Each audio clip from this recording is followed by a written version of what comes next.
క్రీస్తేసునకు కలిగిన ఈ మనస్సు ఏంటంటే శ్రమలకు ఓర్చిన మనస్సు. అది ఏంటి చెప్పండి? శ్రమలకు ఓర్చిన మనస్సు.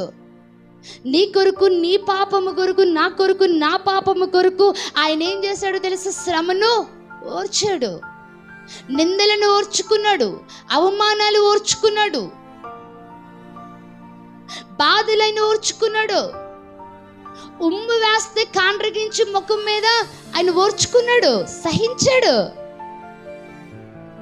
ఎవరైనా ఏదన్నా అంటే సహజంగా మానవ లక్షణం కోపం వస్తుంది, కానీ ఆత్మీయంగా నువ్వు కాసేపు ఆలోచన చేయగలిగితే గనుక ఏమంటున్నాడు అక్కడ?